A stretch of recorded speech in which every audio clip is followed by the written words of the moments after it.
If you're assigned male at birth and you're thinking about starting hormone replacement therapy, or HRT, starting that journey with estrogen, and you want to know what happens 4 years later, then this is the video for you.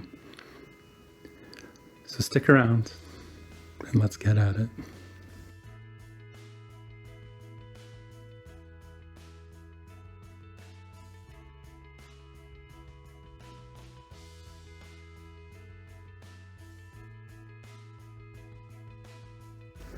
Hi, my name is Kate Madden, and I live in Vancouver, British Columbia, on the unceded territory of the coastal Salish people. If you've watched my videos before and you haven't had a chance, please like this video, subscribe, share it. I hope you get value from what I've shared previously and what I'm about to share in this video. I make videos for trans women in their 30s, 40s, and 50s as we navigate the world. I've covered topics such as dating, divorce, sex, makeup, hair, and a few videos on the effects of estrogen and HRT on a body that has experienced testosterone poisoning for 40 years. Before recording this video, I watched some previous videos that I had done over the years, because it's been years now since I've been on YouTube. And the common thing that is in all of the videos that I've done is a sensitivity to cold. It just doesn't go away. Beyond that, I thought perhaps in this video what I would do is I would just kind of go from head to toe what the changes are. Not so much since my last video on this, about a year ago, but kind of over the whole period of 4 years. One of the immediate effects of HRT and starting HRT about 4 years ago now was that my hair started falling out, and it was like shedding. It was nonstop, and it still somewhat continues today. What I understand in that time was that the testosterone-based follicles were being pushed out, or the hair was being pushed out, and estrogen-based hair was growing back in. I've read that online. I don't know, but that's what was happening. A very interesting thing, I had a very large bald spot at the back of my head, so large and noticeable, in fact, that my children would tease me about it. And it grew back within the first year of starting hormone replacement therapy. It might not be the same for you. We all experience male pattern baldness differently. I haven't experienced any regrowth up in here, although I know people who have had that little spot on their temple grow back in, or they have baby hairs there, or what have you. I think as well, kind of staying in the head area in terms of what else I experienced was, one of the first things as well was that I had these moments where it was, this discordance in my experience where I wanted to respond. I still had a lot of testosterone in that first year. And I felt something would happen stressful, and I would feel this kind of very, very strange paralysis where I just could not react one way or the other. And it's something that I haven't experienced since that first year, but it was a strange thing, like to look back on and reflect. It was almost as if my emotions were kind of battling inside of me, whether to cry or fight. I don't know. But it was there for sure. Another thing with my hair, just going back to that, is as I scratch my head, my dandruff disappeared. I've struggled with dandruff my whole life, from about 12, 13 years old, all the way up into my 30s, until I started estrogen at age 40, and to the point where I didn't really like wearing black suits or black shirts, and I would have gray or navy pinstripes or constantly brushing off my shoulders. And yeah, it just disappeared. So I haven't had a single flake of dandruff in 4 years, and that's been fantastic. So while the effects of estrogen will affect all of us differently, impact us differently, one of the common things that I've experienced and I've read about others experiencing, friends have experienced, is just body fat redistribution. And it's still continuing to this day. It's not helped by my weight gain last year, but one of the things that I still continue to notice is in my thighs and in my butt. It just kind of is this roundedness that just kind of softens and gets increasingly soft. On the skin, one thing that I've certainly experienced is it's softer. People have commented that it's softer or so soft. I noticed there just isn't as much body hair as well. Plucking my eyebrows is infinitely less painful. Apparently the skin is more elastic with estrogen and slightly thinner, so which makes plucking easier. That perhaps explains it. I'm not sure, but there it is. And one of the things that I've done is really the only procedure I've had done is on my face. So I had 9 sessions of laser in that first year, and that was good for the first year. Laser doesn't work on gray hair though, so I had a lot of gray stubble down here and I had to shave every day. I'm about 6 months into electrolysis. I go about once a month, sometimes twice a month if I can afford it. It's between $200 and $300 a session, but it's been so incredibly worth it. And so I've got almost no facial hair, and if I let it grow in, I've got a really sharp line of stubble here now. So we're just starting to work down into the neck area and kind of clear up any stragglers that show up. But I noticed that, yes, it hurts. Oh my God, especially like right here, just under the nose on that little bone, or your teeth, your buck teeth, your front 2 teeth, whatever they're called. And like my leg will shoot up, or I will just, like, tears will come out of my eyes involuntarily. I'm not crying. It's just tears come out of my eyes. It hurts. But one thing I've noticed is it's a lot easier than laser was. Laser was these short, like broad sections of your face, and that's not the sound the laser makes, I promise. It does make a sound though. You can hear your face, the hair follicles being burnt. But one of the things that I've noticed with electrolysis is it just isn't quite as painful as laser. I've had a couple of tattoos done, and one of the things that I would say is that electrolysis hurts about twice as much as a tattoo. So, if you can handle a tattoo, just kind of think about amping it up, or what that would be like on a different part of your body, and that's what electrolysis or laser can be like. I think my chest is filled in nicely. My boobs have come in over 4 years. That first year, 18 months, your nipples are constantly sore. It kind of feels like your muscles are being stretched as well, kind of around here in kind of that upper spot there. My nipples aren't as sore these days. Like sore from growth, right? Like, so your skin is stretching, and it's your areolas are changing and they're growing. And, that's how you know it's working. It's kind of a nice, reassuring feeling, is my experience. But it doesn't happen much these days. A couple weeks, I felt it one night and I was like, oh, okay, well, I guess it's still going on. It's something to be aware of. It was about 9 months in of hormones where I couldn't hide my chest anymore. Like I was still presenting male and, wearing golf shirts or whatever. It became very noticeable, and people were beginning to comment. People who knew about my transition, and, they were pulling me aside just to say, hey, heads up. So thank you for that.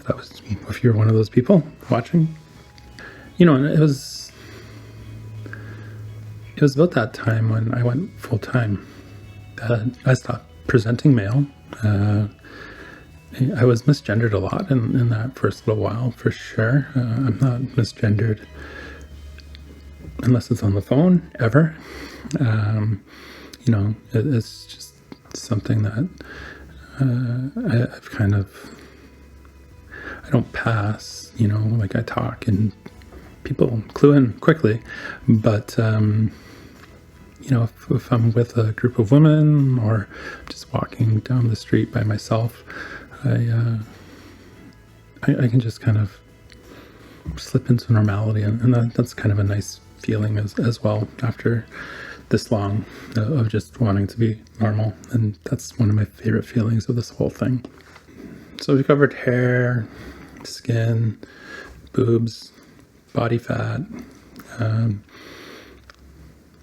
I think one thing that you should be aware of, and I still see this online frequently, like in Reddit and stuff, where people who are considering starting hormones want to know the effect of estrogen on their penis, specifically how it will impact their partner's pleasure.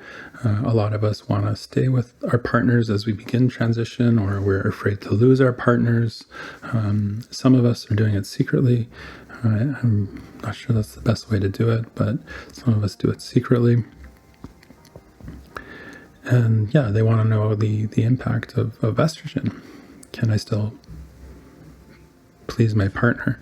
And, I was thinking about it the other night because I had one of those unexpected erections. I don't get them frequently anymore, but sometimes they do. They hurt. They're not pleasant at all. Like there's it's a pain, and I didn't pull out a measuring stick, but I do have the ability. I know I have certain things that I can measure on myself, and what I noticed was that it was about half the size of what it was about 4 years ago. Probably, both in length and in width. So, that's significant atrophy, shrinkage, whatever you want to call it. I can have penetrative sex if it's there, but not for long. It doesn't feel good. But, the first year, yeah, it's something that will work for you. You can still use it the way you've always used it, but your orgasm will change. I was about 6 months in where, rather than it being kind of trapped down there or, shaft-based, if you will, it's this more kind of broad experience, this warmth, gentle experience that goes other places as well, and feels really nice and enjoyable for sure. Hormones aren't super expensive. I work with drug plans. I know what some of the expensive drugs are out there. And, the drugs that we're using, if you're assigned male at birth, estradiol, progesterone, Cyproteron or spironolactone. I'm on Cipro. I started on Spiro. Spiro didn't work for me. They've been around a long time. They have multiple applications, whether, postmenopausal cis women or, prostate cancer. I chuckled with a friend who was prescribed the same drug I was prescribed to shrink his prostate. So that's Cipro. So, they're not super expensive, but it's still not inexpensive. And, it's $100 to $150 a month. So, over the course of 4 years, that's $4,500. And in that kind of third year there, I was unemployed for almost a full year, or underemployed. I worked part-time here and there. And I lost my benefits. I'm very privileged. I have employee benefits that I can run things through, like a drug plan. But I lost my benefits, and I began to kind of mess around with my dosages. So, I'm on 8 milligrams a day. That's 4 pills of 2 milligram pills of estradiol. And, just because I'm on 8 doesn't mean you need to be on 8. 2 might be the one for you. 4 might be the one for you. I have a friend who takes 1 milligram a day. Like, it's all over the place, and it impacts us differently. But, I would take half my dosage, or I would take a quarter of my dosage, or I would take no dosage today, I would take some tomorrow. And that really did have an impact on me physically. Hot flashes were very, very common for me. Really hard hot flashes that were not enjoyable or pleasant. And, I haven't messed around with my dosages in a year, basically, and I haven't really had a hot flash in that period of time. The other thing that I noticed was that breast development began again. More shrinkage happened with my penis, or atrophy, and it was something that I did notice just a more calming impact on my life, just to be on the right fuel, that it felt better. So, I know that some of us really struggle with the costs of transition. I recognize my privilege. There are resources out there, community resources, mutual support. And if you're struggling with that, I hope you can find help or reach out to those who know where those resources are in your community. Chances are it's not me if you message me from, somewhere in Missouri or Massachusetts or New Brunswick, but there are resources for you. I think one thing that needs to be said is that your awareness of safety changes. And, as you shrink, as you get smaller, like my feet shrunk. I lost the whole shoe size. My wrists lost two watch bands.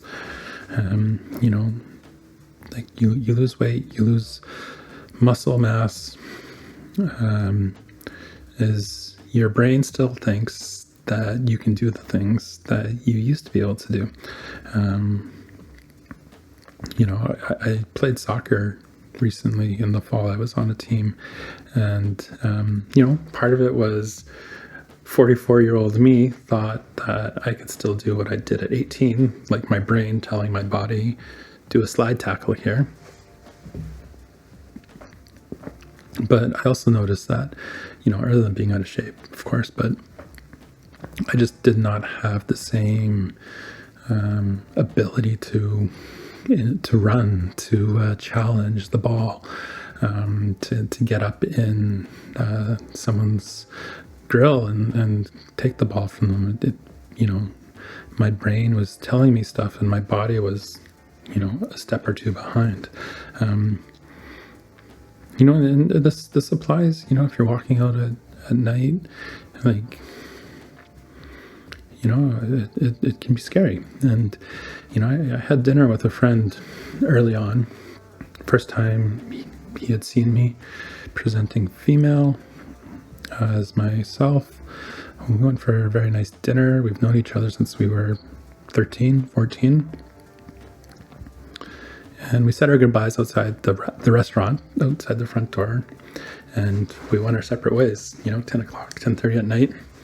And as I turned the corner, I was like, oh my God, I'm the only person on the street, as I could hear the sound of my shoes, my high heels, echoing off the walls. And I felt really, really vulnerable. Why would I ask my friend to walk me to my car? Like, I've never done that before, but it's something that I certainly do now. If I'm out with my brother and I'm taking the bus home because we've been drinking or something, I'll ask him to wait for me, or wait for the bus until the bus comes, or something like that. Just real basic safety things that you don't spend your whole life preparing for. And that's kind of part of the intuition you begin to develop about situations, is like you are on edge waiting for things to happen, and you begin to recognize the little kind of movements, if you will, in between moments that, this could be a danger or this could be something that happens. It's not overthinking or ruminating on something. It's just being aware, situationally aware of what's going on. I think the final thing that I can address is the impact it's had on my mental health. Unquestionably, if I was faced with the choice again, to take those same steps that I took 4 years ago, to start with the blockers that I started with, start on estrogen and progesterone, absolutely, I would do it. Like just in terms of basic mental health, yes, like it made my world, my life better. I was able to live and love fully as myself without that distraction of dysphoria constantly banging a gong in my head. But the new experience, less than a year in, that I'd never had before, was anxiety. And it's something that has stayed with me. Anxiety attacks happen. It's really uncomfortable. I can feel them coming. I can feel my throat. Usually a cold sweat. It doesn't happen as frequently as it was happening when I was messing around with my dosages, because it happened more frequently then, but it does happen. I'm not the only one who's experienced this. Friends of mine have reported the same thing to me. I've read about it online or others talking about it. And yeah, it's a new experience you might have as you start your journey.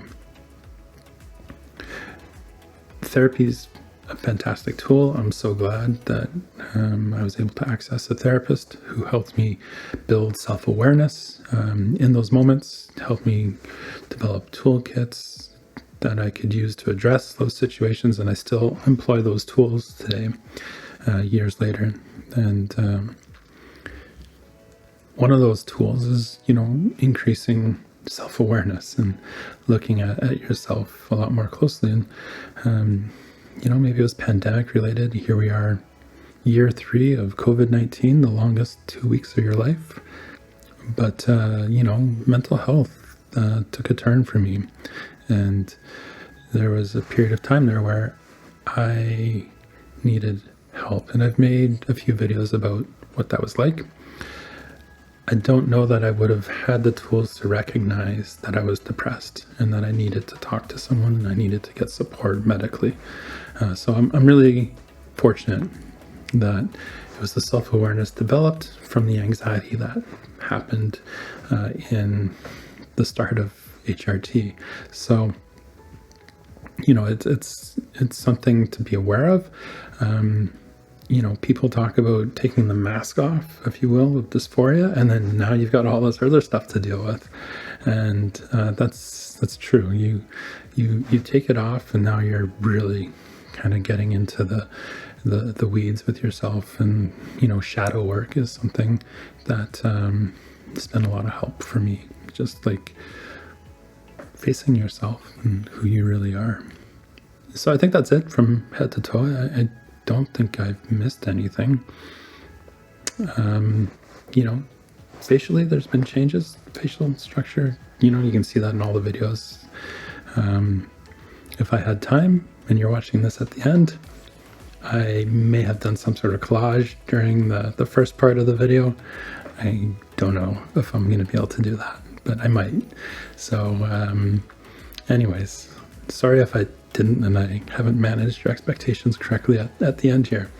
But if you have questions, if I've missed something that you want to know about, put it in the comments below. Let me know. I see most of the comments.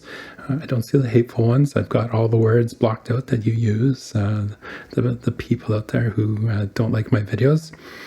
But YouTube does a really good job of letting the honest, good-intentioned comments get through, and I do see most of those, and I'll try my best to respond. Or, I notice other people will respond to questions as well. So are there people who have experienced the same thing, or, might only be 2 years in or 10 years in, whatever it is. each of us has our own journey, our own story, and our own tales to tell. So if you made it this far, I hope this has been helpful. Please stick around, like, subscribe, share, and as always, here's to life.